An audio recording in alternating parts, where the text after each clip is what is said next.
ನಿಮಗೆಲ್ರಿಗೂ ಕೂಡ ಗೊತ್ತೇ ಇರುತ್ತೆ. ಮೀಶೋ ಅಫಿಲಿಯೇಟ್ ಮಾರ್ಕೆಟಿಂಗ್ ಮಾಡ್ತಾನೆ ಮನೆಯಲ್ಲೇ ಕೂತ್ಬಿಟ್ಟು ಎಲ್ಲರೂ ಎಷ್ಟು ಅರ್ನಿಂಗ್ಸ್ ಮಾಡ್ತಾ ಇದ್ದಾರೆ ಅಂತ ಹೇಳ್ಬಿಟ್ಟು ನಿಮಗೂ ಕೂಡ ಆಸೆ ಇರುತ್ತೆ. ಬಟ್ ಹೇಗೆ ಮಾಡಬೇಕು, ಹೇಗೆ ಅಪ್ಲೈ ಮಾಡೋದು ಆ್ಯಂಡ್ ಯಾವ ರೀತಿ ಅದನ್ನು ಮಾಡೋದು, ಏನೆಲ್ಲ ಪ್ರಾಬ್ಲಮ್ಸ್ ಅದರಲ್ಲಿ ಬರುತ್ತೆ, ಹಾಗೆ ಎಷ್ಟು ಅರ್ನಿಂಗ್ಸ್ ಮಾಡ್ಬೋದು, ಯಾವ ಥರ ಪ್ರಾಡಕ್ಟ್ನ ಪರ್ಚೇಸ್ ಮಾಡಿದ್ರೆ ನಮಗೆ ಕಮಿಷನ್ ಜಾಸ್ತಿ ಬರುತ್ತೆ, ಕಂಡೀಷನ್ಸ್ ಏನೇನಿರುತ್ತೆ, ಎಷ್ಟು ಫಾಲೋವರ್ಸ್ ಇರಬೇಕು, ಇದು ಯಾವುದೂ ಕೂಡ ಗೊತ್ತಿರೋದಿಲ್ಲ. ಹಾಗಾಗಿ ಕನ್ಫ್ಯೂಷನಲ್ಲಿ ನೀವು ಇರ್ತೀರ. ಮಾಡಬೇಕು ಅನ್ನೋ ಆಸೆ ಇರುತ್ತೆ, ಗೊತ್ತಿರುತ್ತೆ, ಆದರೆ ಮಾಡೋಕ್ಕಾಗಲ್ಲ. ಅಂಥವ್ರಿಗೆ ಈ ಒಂದು ವಿಡಿಯೋ ಕನ್ಫರ್ಮ್ ಆಗಿ ಹೇಳ್ತೀನಿ, ತುಂಬಾ ಹೆಲ್ಪ್ ಆಗುತ್ತೆ. ವಿಡಿಯೋನ ಎಲ್ಲೂ ಕೂಡ ಮಿಸ್ ಮಾಡಿದೆ ನೋಡಿ. ಹಾಗೆ ವಿಡಿಯೋ ಇಷ್ಟ ಆಗಿತ್ತು ಅಂದರೆ ಪ್ಲೀಸ್ ಲೈಕ್ ಮಾಡಿ, ಚಾನಲ್ನ ಸಬ್ಸ್ಕ್ರೈಬ್ ಮಾಡ್ಕೊಳ್ಳಿ, ಓಕೆನಾ? ಸೊ ಬನ್ನಿ ಇವಾಗ ವಿಡಿಯೋನ ಸ್ಟಾರ್ಟ್ ಮಾಡೋಣ. ಈ ಒಂದು ವಿಡಿಯೋದಲ್ಲಿ ನಾನು ನಿಮಗೆ ತಿಳಿಸ್ಕೊಡ್ತೀನಿ, ಯಾಕಂದರೆ ನಾನು ಕೂಡ ಇನ್ಸ್ಟಾಗ್ರಾಮಲ್ಲಿ ಅರ್ನಿಂಗ್ಸ್ ಮಾಡ್ತಾಯಿದ್ದೀನಿ. ಮನೆ, ಮಕ್ಕಳು, ಕೆಲಸ ಎಲ್ಲನೂ ಮಾಡಿಕೊಂಡು ಸ್ವಲ್ಪ ಸಮಯ ಅದಕ್ಕೆ ಕೊಟ್ಬಿಟ್ಟು ಒಂದು ಸ್ವಲ್ಪ ಬಂಡವಾಳ ಇನ್ವೆಸ್ಟ್ಮೆಂಟ್ ಅನ್ನೋಕ್ಕಿಂತ ಒಂದು ಸ್ವಲ್ಪ ನೀವು ಹಾಕಿದರೆ ನಿಮ್ಮ ದುಡ್ಡು ನಿಮಗೆ ಮತ್ತೆ ವಾಪಸ್ ಬರುತ್ತೆ. ಸ್ಮಾಲ್ ಅಮೌಂಟಿಂದ ದೊಡ್ಡ ಅಮೌಂಟ್ವರೆಗೂ ನೀವು ಅರ್ನ ಮಾಡ್ಬೋದು ಇಲ್ಲಿ. ಸೊ ಯಾವುದೇ ಥರ ಜಾಸ್ತಿ ಎಫರ್ಟ್ ಹಾಕ್ತೇನೆ ಮಾಡ್ಬೋದು, ಓಕೆನಾ? ಸೊ ಅದಕ್ಕೆ ನಾನು ಗ್ಯಾರಂಟಿ ಕೊಡ್ತೀನಿ. ಯಾಕಂದರೆ ಅಫಿಲಿಯೇಟ್ ಮಾರ್ಕೆಟಿಂಗು ತುಂಬಾ ಒಳ್ಳೆಯ ಒಂದು ಆಪ್ಷನ್ ಅಂತಲೇ ಹೇಳ್ಬೋದು. ಯಾಕಂದರೆ ನೀವು ಮನೆಯಲ್ಲೇ ಕೂತ್ಬಿಟ್ಟು ಈ ಥರ ಒಂದು ಅಫಿಲಿಯೇಟ್ ಮಾರ್ಕೆಟಿಂಗ್ ಮಾಡೋದ್ರಿಂದ ಖಂಡಿತವಾಗ್ಲೂ ಅರ್ನಿಂಗ್ಸ್ ಮಾಡ್ಬೋದು. ಯಾಕಂದರೆ ನಾನು ಅದನ್ನು ಎಕ್ಸ್ಪೀರಿಯೆನ್ಸ್ ಮಾಡ್ತಾಯಿದ್ದೀನಿ. ಇವಾಗ ನಾನು ಕೂಡ ಇನ್ಸ್ಟಾಗ್ರಾಮಲ್ಲಿ ವೀಡಿಯೋಸ್ ಹಾಕ್ತಾಯಿದ್ದೀನಿ. ನನಗೂ ಕೂಡ ಡೌಟ್ ಇತ್ತು ಮೊದಲು, ಇದೆಲ್ಲ ಆಗೋದಿಲ್ಲ ಬಿಡು, ಎಷ್ಟು ಅಂತ ಪ್ರಾಡಕ್ಟ್ಸ್ ತರಿಸೋದು, ಹಾಗೆ ಯಾರು ತೊಗೋತಾರೆ, ಫಾಲೋವರ್ಸ್ ಇಲ್ಲ, ಯಾರು ತೊಗೋತಾರೆ, ಈ ಥರ ಡೌಟ್ಸು ಕಾಮನಾಗಿ ಬಂದೇ ಬರುತ್ತೆ ಎಲ್ಲರ ಹತ್ರನೂ. ಆದರೆ ಆ ಒಂದು ಡೌಟ್ಸ್ನ ಇಟ್ಕೊಳ್ಳೋಕ್ಕಿಂತ ಮುಂಚೆ ಈ ಒಂದು ವಿಡಿಯೋನ ನೋಡಿ, ಖಂಡಿತವಾಗ್ಲೂ ಅರ್ನಿಂಗ್ಸ್ ಆಗುತ್ತೆ, ನೀವು ಕೂಡ ಅರ್ನಿಂಗ್ಸ್ ಮಾಡ್ಬೋದು. ಬಟ್ ಅದಕ್ಕೆ ಕೆಲವೊಂದು ಐಡಿಯಾಗಳು, ಕೆಲವೊಂದನ್ನು ನೆನಪಲ್ಲಿಟ್ಕೊಂಡು ನೀವು ಅದನ್ನು ಫಾಲೋ ಮಾಡಿದ್ರೆ 100% ನೀವು ಇದರಲ್ಲಿ ಅರ್ನಿಂಗ್ಸ್ ಅನ್ನೋದು ಮಾಡ್ಬೋದು, ಓಕೆನಾ?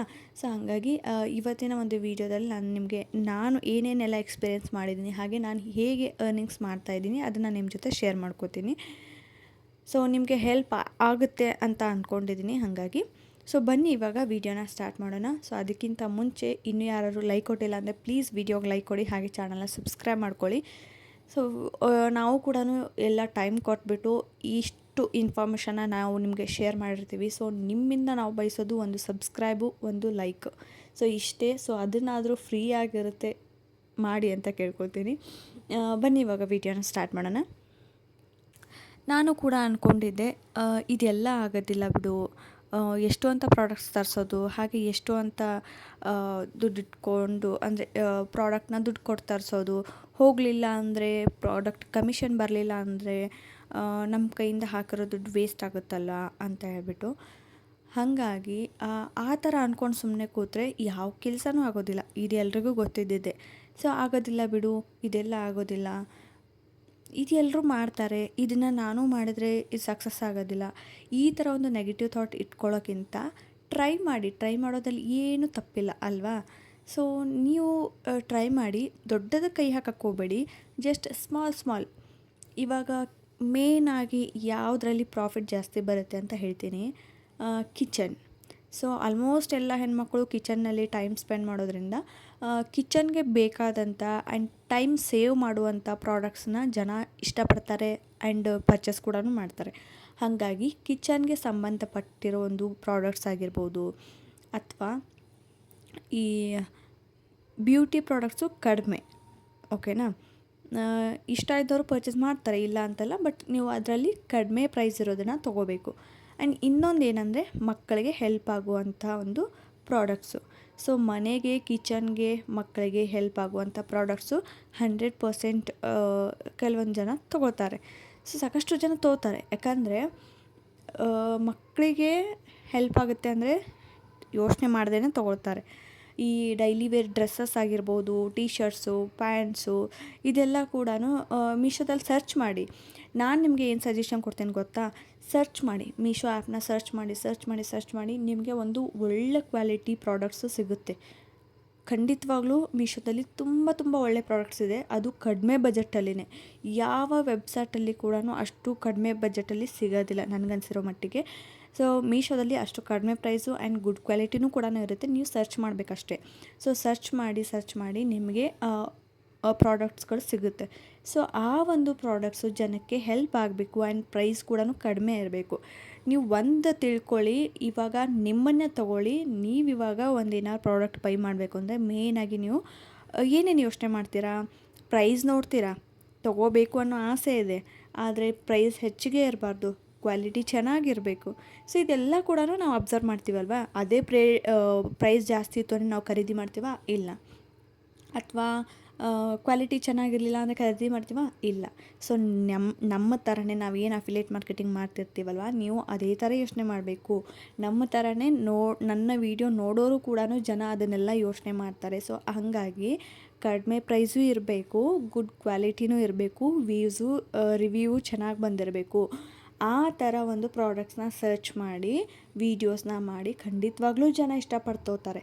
ಯಾಕಂದರೆ ಇವಾಗ ನೋಡಿ, ನಾನೇ ಒಂದು ಸ್ವಲ್ಪ ಜಾಸ್ತಿ ಕಾಸ್ಟ್ಲಿ ಇರೋದು ತೊಗೊಂಡು ವೀಡಿಯೋಸ್ ಮಾಡಿದರೆ ಜಾಸ್ತಿ ಜನ ಅದನ್ನು ಪರ್ಚೇಸ್ ಮಾಡಲ್ಲ. ಯಾಕಂದರೆ ಅವ್ರಿಗೆ ಇಷ್ಟ ಇರುತ್ತೆ, ಬಟ್ ಎಲ್ಲಿ ಕಟ್ಟಾಗುತ್ತೆ, ಅಷ್ಟು ಬೆಲೆ ಕೊಡಬೇಕಲ್ವಾ, ಅಷ್ಟು ರೇಟ್ ಕೊಡಬೇಕಲ್ಲ ಅನ್ನೋ ಒಂದು ಯೋಚನೆ ಅವ್ರಿಗೆ ಬಂದು ಓಕೆ ಹೋಗಲಿ ಬಿಡು ಅಂತ ಹೇಳಿ ಕಾರ್ಟಿಗೆ ಹಾಕಿಟ್ಟಿರ್ತಾರೆ ಅಥವಾ ತೊಗೊಳೋದನ್ನೇ ಬಿಟ್ಬಿಡ್ತಾರೆ. ಸೊ ಹಾಗಾಗಿ ಆದಷ್ಟು ಕಡಿಮೆ ಪ್ರೈಸ್ ಇರೋದನ್ನು ತೊಗೊಂಡ್ರೆ ಜನಕ್ಕೆ ಹೆಂಗಿರುತ್ತೆ, ಇಷ್ಟೇ ಅಲ್ವಾ ತೊಗೊಂಡ್ಬಿಡೋಣ, ಹೆಲ್ಪ್ ಆಗುತ್ತೆ ಅನ್ನೋ ಒಂದು ಯೋಚನೆ ಬರುತ್ತೆ. ಹಾಗಾಗಿ ಮೇಯ್ನಾಗಿ ನೀವು ಯೋಚನೆ ಮಾಡಬೇಕಾಗಿರೋದು ಕಡಿಮೆ ಬಜೆಟ್ ಇರೋದು, ಗುಡ್ ಕ್ವಾಲಿಟಿ ಇರೋದು ಆ್ಯಂಡ್ ಜನಕ್ಕೆ ಅದು ಯೂಸ್ಫುಲ್ ಆಗಬೇಕು ಅಂಥ ಪ್ರಾಡಕ್ಟನ್ನ ತೊಗೊಳ್ಳಿ. ಸುಮ್ಮನೆ ಯಾವುದೋ ಒಂದು ಡ್ರೆಸ್ ತೊಗೊಂಡೆ ವೀಡಿಯೋ ಮಾಡಿದೆ, ಯಾವುದೋ ಒಂದು ಸಾರಿ ತೊಗೊಂಡೆ ವೀಡಿಯೋ ಮಾಡಿದೆ, ಯಾವುದೋ ಒಂದು ಬ್ಯಾಂಗಲ್ಸ್ ತೊಗೊಂಡೆ ವೀಡಿಯೋ ಮಾಡಿದೆ, ನೋ, ಯಾರೂ ಪರ್ಚೇಸ್ ಮಾಡೋದಿಲ್ಲ. ನೀವು ಹಾಕ್ತೀರಾ, 1 ರೀಲ್ ಹಾಕ್ತೀರಾ, 2 ರೀಲ್ ಹಾಕ್ತಿಲ್ಲ, 3 ರೀಲ್ ಹಾಕ್ತೀರಾ, ನಿಮ್ಗೆ ಹೆಂಗಾಗುತ್ತೆ ಆವಾಗ? ಡಿಮೋಟಿವೇಟ್ ಆಗ್ತೀರಾ. ಸೊ ಯಾಕೆ? ಯಾವುದು ಕಮಿಷನ್ ಬರೋದಿಲ್ಲ, ಯಾರು ಪರ್ಚೇಸ್ ಮಾಡೋದಿಲ್ಲ, ಫಾಲೋವರ್ಸ್ ಬರೋದಿಲ್ಲ. ಹಾಗಾಗಿ ನಿಮಗೆ ಅಲ್ಲಿ ಇದು ನಮಗೆಲ್ಲ ಆಗೋದಿಲ್ಲ ಬಿಡು, ಇದು ವರ್ಕ್ ಆಗೋದಿಲ್ಲ ಅಂಥೇಳಿ ಅಲ್ಲಿಗೆ ಸ್ಟಾಪ್ ಮಾಡಿಬಿಡ್ತಾರೆ. ಸೊ ಆ ಥರ ಮಾಡೋಕ್ಕೆ ಹೋಗ್ಬೇಡಿ. ನೀವು ಏನೇ ಮಾಡಬೇಕಿದ್ರೂ ಕೂಡ ಯೋಚನೆ ಮಾಡಿ ಜನಕ್ಕೆ ಯಾವ ಥರ ಇಷ್ಟ ಆಗುತ್ತೆ. ಆ್ಯಂಡ್ ನೀವೇ ನಿಮ್ಮಿಂದನೇ ಯೋಚನೆ ಮಾಡಿ, ನೀವು ಯಾವ ಥರ ಯೋಚನೆ ಮಾಡ್ತೀರಾ? ನಿಮಗೆ ಜಾಸ್ತಿ ಪ್ರೈಸ್ ಇದ್ದರೆ ನೀವು ತೊಗೊಳ್ತೀರಾ? ಇಲ್ಲ ಅಲ್ವಾ? ಆ ಪ್ರೈಸ್ ಜಾಸ್ತಿ ಇದೆ, ಹೋಗಲಿ ಬಿಡು ಅಂತ ಸುಮ್ಮನೆ ಆಗ್ತೀರಾ. ಅಥವಾ ಕ್ವಾಲಿಟಿ ಅಷ್ಟೊಂದೆಲ್ಲ ಸರಿ ಇಲ್ಲ ಅನಿಸುತ್ತೆ, ಹೋಗಲಿ ಬಿಡು ಅಂತ ಸುಮ್ಮನೆ ಆಗ್ತಾರೆ. ಹಾಗಾಗಿ ಆಮೇಲೆ ಅದು ಅವಶ್ಯಕತೆ ಇಲ್ಲ ಬಿಡು ಅಂತ ಸುಮ್ಮನೆ ಆಗ್ತಾರೆ. ಸೊ ಹಂಗಾಗಿ ನಿಮ್ಮ ಹಾಗೆ ಜನನೂ ಕೂಡ ಯೋಚನೆ ಮಾಡ್ತಾರೆ ಅನ್ನೋದನ್ನು ತಲೆಯಲ್ಲಿ ಇಟ್ಕೊಂಡು ಅವರಿಗೆ ಯೂಸ್ ಆಗುವಂಥ ಪ್ರಾಡಕ್ಟ್. ನಿಮಗೆ ಎಕ್ಸಾಂಪಲ್ ಕೊಡ್ತೀನಿ ನೋಡಿ. ಇವಾಗ ಕಿಚನ್ನಲ್ಲಿ ಚಾಪರ್ ಯೂಸ್ ಆಗುತ್ತೆ. ಇವಾಗ ಯಾರಾದ್ರೂ ವರ್ಕಿಂಗ್ ವುಮನ್ ಇದ್ದರು ಅಥವಾ ಮಕ್ಕಳಿಗೇನಾದರೂ ಬೇಗ ಎದ್ದು ಟಿಫನ್ ಕಟ್ಟಬೇಕು ಅನ್ನೋ ಒಂದು ಯೋಚನೆ ಇತ್ತು ಅಂದರೆ ಅಂಥವರು ಚಾಪರ್ನ ಯೂಸ್ ಮಾಡ್ತಾರೆ. ಖಂಡಿತವಾಗ್ಲೂ ಹೆಲ್ಪ್ ಆಗುತ್ತೆ. ಸೊ ಆ ಒಂದು ಚಾಪರ್ನ ನೀವು ಸರ್ಚ್ ಮಾಡಬೇಕು. ಕಡಿಮೆ ಪ್ರೈಸಲ್ಲಿ ಬಟ್ ಗುಡ್ ಕ್ವಾಲಿಟಿ ಇರಬೇಕು. ಆ ಥರ ಪ್ರಾಡಕ್ಟು ಸಿಗೋವರೆಗೂ ನೀವು ಮೀಶೋ ಸರ್ಚ್ ಮಾಡ್ತಾನೇ ಇರಿ. ಓಕೆನಾ? ಸೊ ಸರ್ಚ್ ಮಾಡಿ ನಿಮಗೆ ಸಿಕ್ಕೇ ಸಿಗುತ್ತೆ. ಆಲ್ಮೋಸ್ಟ್ ಮೀಶೋದಲ್ಲಿ ನೀವು ಹುಡುಕಿದ್ರೆ ಏನು ಬೇಕಿದ್ರೂ ಸಿಗುತ್ತೆ. ಹಾಗಾಗಿ ನೀವು ಸರ್ಚ್ ಮಾಡ್ತಾಯಿರಿ, ನಿಮಗೆ ಸಿಗುತ್ತೆ. ಸೊ ಆ ಥರ ಗುಡ್ ಕ್ವಾಲಿಟಿನ ವೀಡಿಯೋ ಮಾಡಿ. ಆ್ಯಂಡ್ ಇನ್ನೊಂದು ನಿಮಗೆ ಏನಂದರೆ ನಾನು ಸಜೆಷನ್ ಕೊಡೋದು, ಕಡಿಮೆ ಪ್ರೈಸಲ್ಲಿರೋದನ್ನ ತೊಗೊಳ್ಳಿ. ಅಬ್ಬಬ್ಬ ಅಂದರೆ 80, 60, 50, 90, 100, 150 ಇಷ್ಟರ ಒಳಗೆ ನಿಮಗೆ ಸಖತ್ತಾಗಿರೋ ಪ್ರಾಡಕ್ಟ್ಸು ಮೀಶೋದಲ್ಲಿ ಸಿಗುತ್ತೆ. ಓಕೆನಾ? ಇದಕ್ಕೆ ಡೌಟೇ ಬೇಡ. ಒಂದು 65 ರೂಪಾಯಿಗೂ ಕೂಡ ಕಿಚನ್ ಐಟಮ್ ಸಿಗುತ್ತೆ, 90 ರೂಪಾಯಿಗೂ ಕೂಡ ಕಿಚನ್ ಐಟಮ್ ಸಿಗುತ್ತೆ. ಅದು ಜನಕ್ಕೆ ಇಷ್ಟ ಆಗುವಂಥ ಗುಡ್ ಕ್ವಾಲಿಟಿ ಇರುವಂಥ ಪ್ರಾಡಕ್ಟೇ ಸಿಗುತ್ತೆ. ಅದು ಕೂಡ ಫ್ರೀ ಡೆಲಿವರಿ ಇರುತ್ತೆ. ಸೊ ಇಷ್ಟು ಫೆಸಿಲಿಟಿ ಎಲ್ಲ ಕೂಡ ಮೀಶೋ ಕೊಡ್ತಾ ಇದೆ. ಸೊ ಹಾಗಾಗಿ ಮೇಯ್ನಾಗಿ ನೀವು ತಲೆ ಓಡಿಸಿ ಅದನ್ನು ಯೂಸ್ ಮಾಡ್ಕೊಳ್ಳಿ. ಅದನ್ನು ಯೂಸ್ ಮಾಡ್ಕೊಳ್ದೇ ಆಗೋದಿಲ್ಲ ಬಿಡು, ಅದೆಲ್ಲ ನಮ್ಗೆ ಆಗೋದಿಲ್ಲ, ಅದಕ್ಕೆಲ್ಲ ಫಾಲೋವರ್ಸ್ ಬೇಕು, ಈ ಥರ ಒಂದು ಮೈಂಡ್ಸೆಟ್ನ ಮೊದಲು ತೆಗೆದುಹಾಕಿ. ಸೊ ನೀವು ಕೂಡ ಮನೇಲೇ ಕೂತು ಆರಾಮ್ಸೆ ಅರ್ನಿಂಗ್ಸ್ನ ಮಾಡ್ಬೋದು. ಬಟ್ ಈ ಒಂದು ಕೆಲವೊಂದು ಯೋಚನೆಗಳನ್ನ ಸಣ್ಣದೇ ಇರ್ಬೋದು, ಬಟ್ ಇದರಲ್ಲಿ ಇಳಿದಾಗ ನಿಮಗೆ ಗೊತ್ತಾಗುತ್ತೆ ಯಾವ ಥರ ಜನ ಪರ್ಚೇಸ್ ಮಾಡ್ತಾರೆ, ಯಾವ ಥರ ಇಷ್ಟಪಡ್ತಾರೆ ಅಂತ ಹೇಳ್ಬಿಟ್ಟು. ಹಾಗಾಗಿ ನೀವು ಪ್ರಾಡಕ್ಟ್ನ ಬೈ ಮಾಡಬೇಕಿದ್ರೆ ಇದೆಲ್ಲ ಪಾಯಿಂಟ್ಸು ಕೂಡ ನಿಮ್ಮ ತಲೆಯಲ್ಲಿ ಇಟ್ಕೊಂಡ್ಬಿಟ್ಟು ನೀವು ಪ್ರಾಡಕ್ಟ್ನ ಬೈ ಮಾಡಿ. ಒಂದು ಪ್ರೈಸ್ ಕಡಿಮೆ ಇರಬೇಕು, ಗುಡ್ ಕ್ವಾಲಿಟಿ ಇರಬೇಕು ಆ್ಯಂಡ್ ಜನಕ್ಕೆ ಅದು ಯೂಸ್ಫುಲ್ ಇರಬೇಕು. ಇಷ್ಟೆಲ್ಲ ನೋಡ್ಕೊಂಡ್ಬಿಟ್ಟು ನೀವು ಆ ಒಂದು ಪ್ರಾಡಕ್ಟ್ನ ಬೈ ಮಾಡಿ ನೀವು ವಿಡಿಯೋ ಮಾಡಿ ಅಪ್ಲೋಡ್ ಮಾಡ್ಬೋದು. ಇನ್ನೊಂದು ಏನಪ್ಪ ಅಂದರೆ, ಸೊ ನೀವು ಇವಾಗ ವಿಡಿಯೋ ಮಾಡಿ ಅಪ್ಲೋಡ್ ಮಾಡ್ತೀರಲ್ವಾ, ಅದನ್ನು ಚೆನ್ನಾಗಿ ಮಾಡಿ ಆ್ಯಂಡ್ ಟೈಮ್ ವೇಸ್ಟ್ ಮಾಡೋಕ್ಕೋಗಬೇಡಿ. ಆದಷ್ಟು ಶಾರ್ಟ್ ಟೈಮಲ್ಲೇ ನೀವು ಪ್ರಾಡಕ್ಟನ್ನ ತೋರಿಸಿ. ಇವಾಗ ನೀವು ಬಾಕ್ಸ್ ಓಪನ್ ಮಾಡ್ತಾ ಕೂತ್ರೆ ಅದನ್ನೇ ಒಂದು 10 ನಿಮಿಷ ನೀವು ವೀಡಿಯೋದಲ್ಲಿ ತೋರಿಸಿದ್ರೆ, ಇವಾಗ ನೋಡಿ ಇನ್ಸ್ಟಾಗ್ರಾಮಲ್ಲಿ 3 ನಿಮಿಷ ಇದೆ, 2 ನಿಮಿಷ ನೀವು ಪ್ರಾಡಕ್ಟ್ ಓಪನ್ ಮಾಡೋದೇ ತೋರಿಸಿದರೆ ಜನ ಅಲ್ಲಿ ಸ್ಕಿಪ್ ಮಾಡಿಬಿಡ್ತಾರೆ. ಇದು ಓಪನ್ ಆಗ್ತಾಯಿಲ್ಲ ಬಿಡು ಅಂತ ಸ್ಕ್ರಾಲ್ ಮಾಡಿಬಿಡ್ತಾರೆ. ಹಾಗಾಗಿ ನೀವೇನು ಮಾಡಬೇಕು, ಫಸ್ಟು ಪ್ರಾಡಕ್ಟನ್ನೇ ತೋರಿಸಿ ಅದರಲ್ಲಿ ನೀವು ಡಿಫ್ರೆಂಟಾಗಿ ಜನಕ್ಕೆ ಎಕ್ಸ್ಪ್ಲೇನ್ ಮಾಡಿ. ಜನಕ್ಕೆ ಅನ್ನಿಸ್ಬೇಕು, ಓಹ್ ಹೌದಲ್ವಾ, ಈ ಪ್ರಾಡಕ್ಟು ಯೂಸ್ಫುಲ್ ಆಗುತ್ತೆ, ನಾನು ಬೈ ಮಾಡಬೇಕು, ಇಂಥ ಒಂದು ಪ್ರಾಡಕ್ಟ್ ಇದೆಯಾ ಅಂತ ಅವ್ರಿಗೆ ಫೀಲ್ ಆಗಬೇಕು. ಆ ಥರ ನೀವು ವೀಡಿಯೋಸ್ನ ಮಾಡಿ.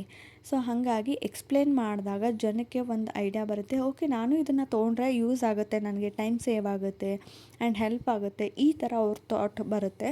ಆವಾಗ ಅವರು ಕೂಡ ಪರ್ಚೇಸ್ ಮಾಡ್ತಾರೆ. ಓಕೆನಾ. ಸೊ ಇದು ಒಂದು ಮೇನ್ ಆಗಿರ್ಬೋದು. ಆಮೇಲೆ ಮೇನಾಗಿ ನಾನು ನಿಮಗೆ ಏನು ಹೇಳೋದು ಅಂದರೆ, ನೀವು ಫಾಲೋವರ್ಸ್ ಇಲ್ಲ, ಆಮೇಲೆ ಫಾಲೋವರ್ಸ್ ಹೇಗೆ ಮಾಡೋದು, ಈ ಟೆನ್ಷನ್ನ ಬಿಟ್ಬಿಡಿ. ವಿಶ್ಲಿಂಕಲ್ಲಿ ನೀವೇನಾದರೂ ಮಾಡಬೇಕು ಅಂದರೆ ಅಲ್ಲಿ 1000 ಫಾಲೋವರ್ಸ್ ಬೇಕು, ಅದು ಅಂತೂ ಖಂಡಿತವಾಗ್ಲೂ ಇದೆ. ಬಟ್ ಮೀಶೋ ಕ್ರಿಯೇಟರ್ ಕ್ಲಬ್ ಏನಾದರೂ ಯೂಸ್ ಮಾಡ್ತೀರಾ ಅಂದರೆ ಅಲ್ಲಿ 50 ಫಾಲೋವರ್ಸ್ ಏನೋ ಬೇಕಾಗುತ್ತೆ ಅನಿಸುತ್ತೆ. ನನಗೆ ಮೀಶೋ ಕ್ರಿಯೇಟರ್ ಕ್ಲಬ್ದು ಅಷ್ಟೊಂದು ಐಡಿಯಾ ಇಲ್ಲ, ಯಾಕಂದರೆ ಅದನ್ನ ನಾನು ಯೂಸ್ ಮಾಡ್ತಾಯಿಲ್ಲ. ಹಾಗಾಗಿ ಬಟ್ 50 ಫಾಲೋವರ್ಸ್ ಏನೋ ಬೇಕಾಗುತ್ತೆ. ಯೂಟ್ಯೂಬಲ್ಲಿ ಫಾಲೋವರ್ಸ್ ಏನು ಬೇಡ, ಆದರೆ ವಿಶ್ಲಿಂಕಲ್ಲಿ 500 ಸಬ್ಸ್ಕ್ರೈಬರ್ಸ್ ಇರಬೇಕಾಗತ್ತೆ. ಬಟ್ ಇನ್ಸ್ಟಾಗ್ರಾಮಲ್ಲಿ ನೀವು ವೀಡಿಯೋಸ್ ಹಾಕ್ತಾ ಜನ ತಾನಾಗೇ ಫಾಲೋವರ್ಸ್ ಬರ್ತಾರೆ. ಓಕೆನಾ.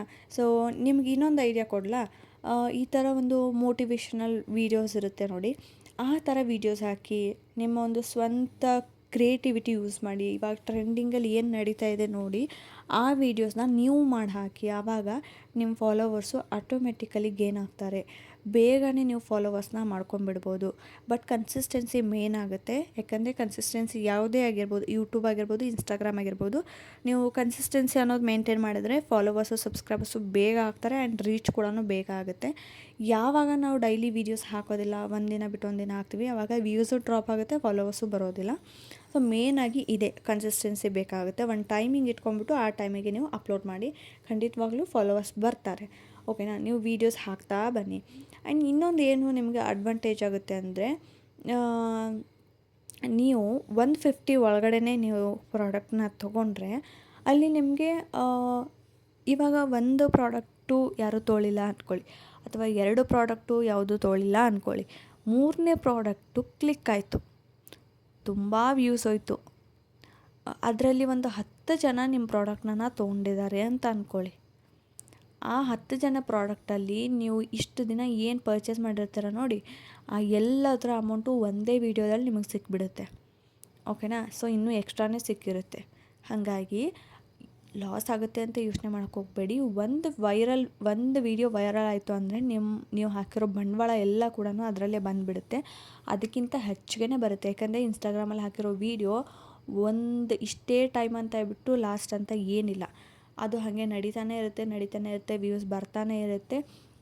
ಎಷ್ಟು ವ್ಯೂಸ್ ಆಗುತ್ತೋ ಅಷ್ಟು ಜಾಸ್ತಿ ಜನಕ್ಕೆ ರೀಚ್ ಆಗುತ್ತೆ, ಬೇಕಿದ್ದವರು ತೊಗೊಳ್ತಾರೆ, ಆವಾಗ ಜಾಸ್ತಿ ಕಮಿಷನ್ ಬರುತ್ತೆ ಅಲ್ವಾ. ಸೊ ಅದಕ್ಕೆ ಎಂಡ್ ಅನ್ನೋದೇ ಇರೋದಿಲ್ಲ. ಹಾಗಾಗಿ ನೀವೇನು ಮಾಡಬೇಕು ಅಂದರೆ ಗುಡ್ ಕ್ವಾಲಿಟಿ ಪ್ರಾಡಕ್ಟ್ಸ್ನ ತೊಗೊಳ್ಳಿ ಆ್ಯಂಡ್ ವೀಡಿಯೋಸ್ ಮಾಡಿ. ಜಸ್ಟ್ ಕಡಿಮೆ ಬಜೆಟಲ್ಲಿರೋದೇ ನೀವು ಸ್ಟಾರ್ಟಿಂಗ್ ಮಾಡಿ. ಆವಾಗ ನಿಮಗೂ ಲಾಸ್ ಕೂಡ ಆಗೋದಿಲ್ಲ ಆ್ಯಂಡ್ ಅರ್ನಿಂಗ್ಸ್ ಕೂಡ ಆಗುತ್ತೆ. ಓಕೆನಾ. ಸೊ ಜನಕ್ಕೆ ನೀವು ಯಾವ ಥರ ಪ್ರಾಡಕ್ಟ್ಸ್ ಕೊಡ್ತೀರಾ ಆ ಥರ ಜನ ಫಾಲೋವರ್ಸ್ ಜಾಸ್ತಿ ಆಗ್ತಾ ಬರ್ತಾರೆ. ಸೊ ಇದೆಲ್ಲ ಕೂಡ ಸಣ್ಣ ಪುಟ್ಟನೇ ಇದೆ, ಬಟ್ ಯಾರೂ ಕೂಡ ಯೋಚನೆ ಮಾಡೋದಿಲ್ಲ. ಏನು ಅಂದ್ಕೊಳ್ತೀರಾ, ಇವಾಗ ದೊಡ್ಡ ಯೂಟ್ಯೂಬರ್ಸ್ ಯಾರಾದರೂ ಫಾಲೋವರ್ಸ್ ಜಾಸ್ತಿ ಇರೋರು ವೀಡಿಯೋಸ್ ನೋಡಿ, ಒಂದು ಅವರು 1000 ರೂಪೀಸ್ ಡ್ರೆಸ್ ತೊಗೊಂಡಿದ್ದಾರೆ ಅಂದ್ಕೊಳ್ಳಿ, ಆ ಒಂದು ಕಮೆಂಟ್ ಸೆಕ್ಷನ್ ನೋಡಿ, ಅಮ್ಮ 3000 ಜನ ತೊಗೊಂಡಿದ್ದಾರೆ, ಅವ್ರಿಗೆ ಎಷ್ಟು ಲಾಭ ಬಂದಿರಬಾರ್ದು ಅಂತ ಒಂದು ಐಡಿಯಾ ಹಾಕ್ಕೊಳ್ತೀರ ನೀವೇ ಅಲ್ವಾ. ಆದರೆ 3000 ಒಂದು ಕಮೆಂಟ್ಸಲ್ಲಿ ಅಲ್ಲಿ ತೊಗೊಂಡಿರೋರು ಜಸ್ಟ್ 100 ಅಥವಾ 200 ಅಷ್ಟೇ ಜನ ಪರ್ಚೇಸ್ ಮಾಡಿರ್ತಾರೆ, ಹೊರತು ಯಾರು ಕೂಡ ಪರ್ಚೇಸ್ ಮಾಡಿರಲ್ಲ. ಯಾಕೆ ಅಂದರೆ ರೀಸನು ನಾನು ಫಸ್ಟ್ ಹೇಳಿದೆ ನೋಡಿ ಪಾಯಿಂಟ್ಸು, ಅದೇ ಏನಂದರೆ ಜಾಸ್ತಿ ಪ್ರೈಸ್ ಇರುತ್ತೆ, ಬಟ್ ಆ ಡ್ರೆಸ್ನ ತೊಗೊಳ್ಳೋ ಒಂದು ಆಸೆ ಇರುತ್ತೆ, ಬಟ್ ಪ್ರೈಸ್ ನೋಡಿ ಸ್ಕಿಪ್ ಮಾಡಿರ್ತಾರೆ. ಇನ್ನೊಂದು ಕ್ವಾಲಿಟಿ ಏನಾದರೂ ಚೆನ್ನಾಗಿಲ್ಲ ಅನ್ನಿಸ್ತು ಅಂದರೆ ಕ್ವಿಟ್ ಮಾಡಿರ್ತಾರೆ, ಅಥವಾ ರೇಟ್ ಏನಾದರೂ ಹೈ ಅನ್ನಿಸ್ತು ಅಂದರೆ ಕ್ವಿಕ್ ಮಾಡಿರ್ತಾರೆ. ಸೊ ಈ ಥರ ಕೆಲವೊಂದು ರೀಸನ್ಸಿಂದ ಯಾರೂ ತೊಗೊಂಡಿರೋದಿಲ್ಲ, ಬಟ್ ಆಸೆ ಇರುತ್ತೆ ಆದರೆ ತೊಗೊಂಡಿರೋದಿಲ್ಲ. ಹಾಗಾಗಿ ಕಡಿಮೆ ಪ್ರೈಸಿಂದು ನೀವು ಮಾಡಿದರೆ ಓಕೆ ಇಷ್ಟೇ ಅಲ್ಲ ಅಂತ ಹೇಳ್ಬಿಟ್ಟು ತೊಗೊಳ್ತಾರೆ. ನೀವೇನಾದರೂ ಇವಾಗ ದೊಡ್ಡ ಯೂಟ್ಯೂಬರ್ಸು ಈ ಒಂದು ವೀಡಿಯೋಗೆ ಈ ಒಂದು ಡ್ರೆಸ್ಸಿಗೆ ಇಷ್ಟೆಲ್ಲ ಕಮೆಂಟ್ ಮಾಡಿದ್ದಾರೆ, ನಾನು ಈ ಡ್ರೆಸ್ ತೊಗೊಂಡು ನನ್ನ ಒಂದು ವೀಡಿಯೋ ಮಾಡಿ ಹಾಕಿದರೆ ನನಗೂ ಇಷ್ಟು ಕಮೆಂಟ್ಸ್ ಬರುತ್ತೆ, ನನಗೂ ಇಷ್ಟು ಕಮಿಷನ್ ಬರ್ಬೋದಲ್ಲ ಅಂತ ಒಂದು ವಿಚಾರ ಮಾಡಿ ನೀವೇನಾದ್ರು ತೊಗೊಂಡ್ರೆ ನೀವು ಅಲ್ಲಿ ಫ್ಲಾಪ್ ಆಗೋದು ಪಕ್ಕ. ಓಕೆನಾ? ಸೊ ನೀವು ನಿಮ್ಮೊಂದು ಲೈನ್ನ ಕ್ರಾಸ್ ಮಾಡಬಾರ್ದು. ನಿಮ್ಮ ಲೈನ್ ಎಲ್ಲಿಗಿರಬೇಕು? 100, 150 ಒಳಗಡೆನೆ. ಅದನ್ನು ದಾಟಿ ಹೋಗಬೇಡಿ ಸ್ಟಾರ್ಟಿಂಗಲ್ಲಿ. ಯಾಕಂದರೆ ವ್ಯೂಸ್ ಹೋಯಿತು ಅಂದರೆ ಒಂದೇ ವಿಡಿಯೋದಲ್ಲಿ ನಿಮಗೆ ಬರುತ್ತೆ, ಇಲ್ಲ ಅಂತ ಅಲ್ಲ. ಆದರೆ ನೀವು 1000 ರುಪೀಸು ಅಥವಾ ಒಂದು ಯಾವುದೋ 1000 ರೂಪಾಯಿ 2000 ರೂಪಾಯಿ ಸಾರಿ ತಂದು ಮಾಡ್ತೀರಾ ಅಂದರೆ ನೋ. ನೀವು ಮಾಡೋಕ್ಕೆ ರೆಡಿ ಇದ್ದೀರಾ, ತೊಗೊಳಕ್ಕೆ ಮತ್ತೊಬ್ಬರು ರೆಡಿ ಇರಬೇಕಲ್ವಾ? ಅದನ್ನು ಕೂಡ ಯೋಚನೆ ಮಾಡಿ. ಫಾಲೋವರ್ಸ್ ಜಾಸ್ತಿ ಇದ್ದಾರೆ ಅಂದರೆ ಅದರಲ್ಲಿ ಯಾರೋ ಕೆಲವೊಬ್ಬರು ರಿಚ್ ಇರ್ತಾರೆ, ಅವ್ರಿಗೆ 1000 ರುಪೀಸ್ ಯಾವ ಲೆಕ್ಕಕ್ಕೂ ಇರಲ್ಲ, ಅಥವಾ ಅವರು ಒಂದು ಡ್ರೆಸ್ ಅವರಿಗೆ ಇಷ್ಟ ಆಗಿರುತ್ತೆ ಅದಕ್ಕೆ ಪರ್ಚೇಸ್ ಮಾಡಿರ್ತಾರೆ. ಸೊ ಅಲ್ಲಿ ಏನಾದ್ರು ಫಂಕ್ಷನ್ ಇರುತ್ತೆ ಅದಕ್ಕೆ ಪರ್ಚೇಸ್ ಮಾಡಿರ್ತಾರೆ. ಈ ಥರ ಏನಾದರೂ ಇದ್ದವರು ಕೆಲವೊಂದು ಜನ ತೊಗೊಂಡಿರ್ತಾರೆ ಹೊರತು ಯಾರೆಲ್ಲ ಕಮೆಂಟ್ ಮಾಡಿರ್ತಾರೆ ಎಲ್ಲರೂ ತೊಗೊಂಡಿರೋದಿಲ್ಲ. ಓಕೆನಾ? ಯಾಕೆ ಇದನ್ನು ಹೇಳ್ತಾ ಇದ್ದೀನಿ ಅಂದರೆ ಆಲ್ರೆಡಿ ನಾನು ಕೂಡ ಇನ್ಸ್ಟಾಗ್ರಾಮಲ್ಲಿ ಹಾಕ್ತಾಯಿದ್ದೀನಿ, ಫಾಲೋವರ್ಸು ಬರ್ತಾಯಿದ್ದಾರೆ ಆ್ಯಂಡ್ ಕಮಿಷನ್ ಕೂಡ ಬರ್ತಾಯಿದೆ, ಅರ್ನಿಂಗ್ಸ್ ಕೂಡ ಆಗ್ತಾಯಿದೆ. ನಾನು ಇದೇ ಥರ ಡೌಟ್ ಪಡ್ತಾಯಿದ್ದೆ, ಆಗುತ್ತೋ ಇಲ್ವೋ, ಎಷ್ಟು ಅಂತ ಪ್ರಾಡಕ್ಟ್ಸ್ ತರಿಸೋದು, ಈ ಥರ ಕೆಲವೊಂದಿಷ್ಟು. ಬಟ್ ಸುಮ್ಮನೆ ನಾನು ರ್ಯಾಂಡಮಾಗಿ ನನ್ನ ಒಂದು ಯೂಟ್ಯೂಬ್ ಚಾನಲಲ್ಲಿ ಏನು ಹಾಕ್ತೀನೋ, ನಾನು ಡೈಲಿ ಏನು ಯೂಸ್ ಮಾಡ್ತೀನೋ ಏನೋ ಒಂದು ಪ್ರಾಡಕ್ಟು ನಾನು ಹಾಕಿದೆ, ಅದು 70K ಹೋಗಿದೆ, 70,000 ಮೇಲೆ ಹೋಗಿದೆ ವ್ಯೂಸು. ಸೊ ಅದರಿಂದ ನನಗೆ ಒಂದೇ ತಿಂಗಳಲ್ಲಿ ಆಲ್ಮೋಸ್ಟ್ ಒಂದು 10,000 ಅಷ್ಟು ನನಗೆ ಅಮೌಂಟ್ ಬಂದಿದೆ. ಓಕೆನಾ? ಸೊ ಹಂಗಾಗಿ ಇನ್ನೊಂದು ವಿಡಿಯೋ ಅದನ್ನು 74,000 ಏನೋ ಹೋಗಿದೆ, 74,000 ಏನೋ 76,000 ಹೋಗಿದೆ. ಸೊ ಅದರಲ್ಲಿ ಕೂಡ ಜಾಸ್ತಿ ಕಮೆಂಟ್ ಮಾಡಿದ್ದಾರೆ, ಬಟ್ ಕಮಿಷನ್ ಕಡಿಮೆ ಬಂದಿದೆ. ಓಕೆನಾ? ಈ ಥರ ಕೆಲವೊಂದು ಹೇಳಿಕ್ಕೆ ಬರೋದಿಲ್ಲ. ಹಾಗಾಗಿ ಪ್ರಾಡಕ್ಟ್ಸ್ ನೋಡಿ ಚೆನ್ನಾಗಿರೋದು ತೊಗೊಂಡು ಮಾಡ್ಬೋದು. ಬಟ್ ಅರ್ನಿಂಗ್ಸ್ ಆಗುತ್ತಾ ಇಲ್ವಾ ಅನ್ನೋ ಡೌಟ್ ನಿಮಗೇನಾದರೂ ಇತ್ತು ಅಂದರೆ ಡೌಟೇ ಬೇಡ, ಆಗುತ್ತೆ. ನೀವು ಎಫರ್ಟ್ ಹಾಕಿ, ನೀವು ಹಾನೆಸ್ಟಾಗಿ ವರ್ಕ್ ಮಾಡಿ, ಖಂಡಿತವಾಗ್ಲೂ ನೀವು ಮನೆಯಲ್ಲಿ ಕೂತು ಅಫಿಲಿಯೇಟ್ ಮಾರ್ಕೆಟಿಂಗ್ನ ಯೂಸ್ ಮಾಡಿ ಅರ್ನಿಂಗ್ಸ್ ಮಾಡ್ಕೋಬೋದು. ಈ ಹೌಸ್ ವೈಫ್ಗಳಿಗೆ ಅಥವಾ ಈ ಚಿಕ್ಕ ಚಿಕ್ಕ ಮಕ್ಕಳಿರೋರಿಗೆ ಮನೆಯಲ್ಲೇ ಕೂತು ಏನಾದ್ರು ಮಾಡಬೇಕು ಅನ್ನೋ ಆಸೆ ಇತ್ತು ಅಂದರೆ 100% ಮಾಡಿ, ವರ್ಕ್ ಆಗುತ್ತೆ. ಖಂಡಿತವಾಗ್ಲೂ ನೀವು ಮಾಡ್ಬೋದು. ಓಕೆನಾ? ಸೊ ಈ ಒಂದು ನನ್ನ ಎಕ್ಸ್ಪೀರಿಯೆನ್ಸ್ನ ನಾನು ನಿಮ್ಮ ಜೊತೆ ಶೇರ್ ಮಾಡ್ಕೋಬೇಕು ಅಂದ್ಕೊಂಡಿದ್ದೆ. ಸೊ ಹಾಗಾಗಿ ಈ ಒಂದು ವಿಡಿಯೋ ಮಾಡ್ತಾಯಿದ್ದೀನಿ. ಸೊ ನಿಮಗೇನಾದರೂ ಈ ಒಂದು ಟಿಪ್ಸ್ ಯೂಸ್ಫುಲ್ ಅನಿಸಿತ್ತು ಅಂದರೆ ಪ್ಲೀಸ್ ವಿಡಿಯೋಗೆ ಲೈಕ್ ಕೊಡಿ, ಚಾನಲ್ನ ಸಬ್ಸ್ಕ್ರೈಬ್ ಮಾಡ್ಕೊಳ್ಳಿ ಅಂತ ಕೇಳ್ತೀನಿ. ಏನು ಗೊತ್ತಿಲ್ಲ, ಜನಕ್ಕೆ ಯೂಸ್ಫುಲ್ ವಿಡಿಯೋ ನೋಡ್ತಾರೆ, ಅಷ್ಟೆಲ್ಲ ನಾಲೆಜ್ ತೊಗೊಂಡಿರ್ತಾರೆ, ಬಟ್ ಒಂದು ಲೈಕ್ ಕೊಡೋದಿಲ್ಲ. ನಾನು ಸಾಕಷ್ಟು ವಿಡಿಯೋದಲ್ಲಿ ಹೇಳಿದ್ದೀನಿ, ಆದರೂ ಕೂಡ ಲೈಕ್ ಕೊಡೋದಿಲ್ಲ. ಅದೆಂಥ ಜನ ಅಂತ ನನಗೆ ಗೊತ್ತಿಲ್ಲ. ಪ್ಲೀಸ್ ಚಾನಲ್ನ ಸಬ್ಸ್ಕ್ರೈಬ್ ಮಾಡ್ಕೊಳ್ಳಿ. ಸೊ ಸಿಗ್ತೀನಿ ನೆಕ್ಸ್ಟ್ ವಿಡಿಯೋದಲ್ಲಿ. ಏನಾದರೂ ಡೌಟ್ಸ್ ಇತ್ತು ಅಂದರೆ ಕಮೆಂಟ್ ಮಾಡಿ. ಓಕೆನಾ? ಸೊ ನೆಕ್ಸ್ಟ್ ವಿಡಿಯೋದಲ್ಲಿ ತಿಳಿಸ್ಕೊಡ್ತೀನಿ. ಟೇಕ್ ಕೇರ್, ಬಾಯ್.